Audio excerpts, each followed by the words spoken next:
በዙፋኑ ላይ በተቀመጠው ንጉስ እጅ በፊትና በኋላ ጽሑፍ የተጻፈባት በሰባትም ማህተም ፈጽማ የታተመች መጽሐፍን አየሁኝ። ማንም ሊፈታት አልተቻለውም። ብርቱም መልአክ ይህችን መጽሐፍ ሊፈታት የሚችል ማን ነው ሲል ሰማሁ። እኔም አለመፈታቷን አይቼ አለቀስኩኝ።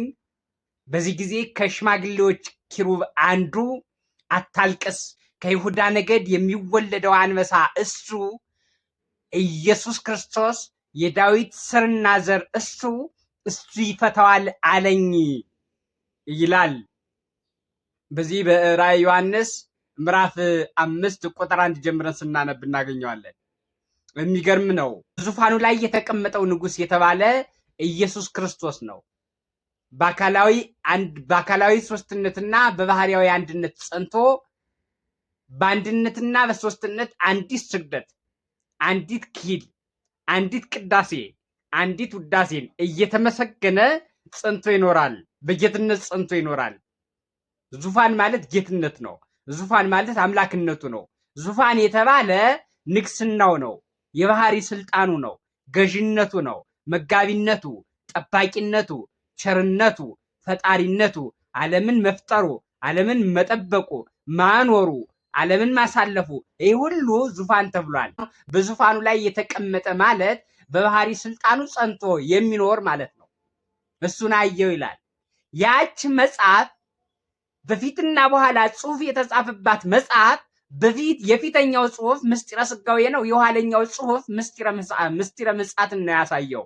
ኃላፊያትን መጻአያትን ነው እያያለው ቅዱስ ዮሐንስ ወንጌላዊ። ያቺ መጽሐፍ ደግሞ በሰባት ማህተም ታትማ ነበረ። ሰባት ማህተም የተባለው 7000 ዘመን ነው። ዓለም በ8ኛው ሺህ ዘመን ውስጥ ስለምታልፍ በፍጹም ቁጥር የዓለምን የህልውና ዘመን ገልጾለታል ማለት ነው። ያ ማህተም ደግሞ እግዚአብሔራዊ ፍትህ ነው። እግዚአብሔራዊ ፍርድ ነው። በሰው ልጅ ላይ እግዚአብሔር ወስኗል። በሰው ልጅ ላይ እግዚአብሔር የሰው ልጅ በምድረ ፋይድ እንዲኖር ወስኗል። ይህ ውሳኔ ጽኑ ነው። ማንም ሊፈታው አልቻለም። ሊቃነ ካህናቱ በመስዋዕታቸው ሊፈቱት አልቻሉም። ሊቃነ ካህናቱ በኦሪታቸው ሊፈቱት አልቻሉም። በጸሎታቸው በማዕጠንታቸው ሊፈቱት አልቻሉም። ሊያስወግዱት አልቻሉም። አበው በትንቢታቸው በጸሎታቸው ሊያስወግዱት አልቻሉም። እና አብርሃም በንጽህናቸው ሊያስወግዱት አልቻሉም። በአጠቃላይ አበው ሁሉ ሊያስወግዱት አልቻሉም። ቅዱሳን ሁሉ ጮሁ፣ አለቀሱ፣ ሊያስወግዱት ግን አልቻሉም። ያንን ፍርድ ያንን መርገም ሊያጠፉ አልቻሉም። ያ መርገም ሊወገድ የሚችለው በይሁዳ አንበሳ በኢየሱስ ክርስቶስ ነው። በኢየሱስ ክርስቶስ ብቻ ይወገዳል። ስለዚህ እሱ ነው ያስወግደዋል። አታልቅስ አለኝ ይላል። ይሄ ደግሞ ተፈጸመ። ኢየሱስ ክርስቶስ ያ የቀጠረው ዘመን ሲፈጸም ከድንግሊቱ ተወለደ። የመርገም ምሳሌ በሆነው መስቀል ተሰቀለ። መርገምን ሁሉ አስወገደ፣ ሻረ። ሕይወትን አወጀ፣ ሞተ፣ ተነሳ፣ አረገ። ይህንን ነው ኢየሱስ ክርስቶስ ያስወግደዋል የሚለው።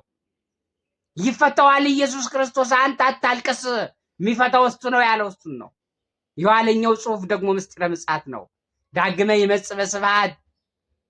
ዳግመኛም ኢየሱስ ክርስቶስ በጌትነት ይመጣና ሁላችንም ለፍርድ በፊቱ እንቆማለን።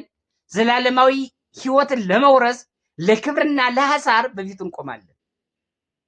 ለእያንዳንዳችን እንደ ስራችንና እንደ ሃይማኖታችን ይሰጠናል ማለት ነው። ይሰጠናል፣ ይከፍለናል፣ ዋጋችን ይከፍለናል ማለት ነው። በስሙ ላመኑ ለተጠመቁ ዋጋቸውን ይሰጣቸዋል። ስጋውን ለበሉ ደሙን ለጠጡ ዋጋቸውን ይሰጣቸዋል። የክብር ትንሣኤን ያስነሳቸዋል። ዘላለማዊ ሕይወትን ያወርሳቸዋል። ይሄ ቃሉ ነው። ያላመኑትን ደግሞ ይፈርድባቸዋል። ትንሣኤ ዘለሐሳርን እንዲነሱ ለዲያብሎስና ለሰራዊት ወደ ተዘጋጀ ዘላለማዊ እሳት እንዲወድቁ እንዲጣሉ ያደርጋል። በጎችን በቀኙ ፍየሎችን በግራው ያቆማቸዋል። የተሰጣቸው የክብርና የሐሳር ዋጋ ጸንተው ይኖራሉ ማለት እኮ ነው። በተሰጣቸው የክብርና የሐሳር ዋጋ ጸንተው የተሰጣቸውን ክብር ይዘው በዚያው ጸንተው እንዲኖሩ ያደርጋቸዋል ነው።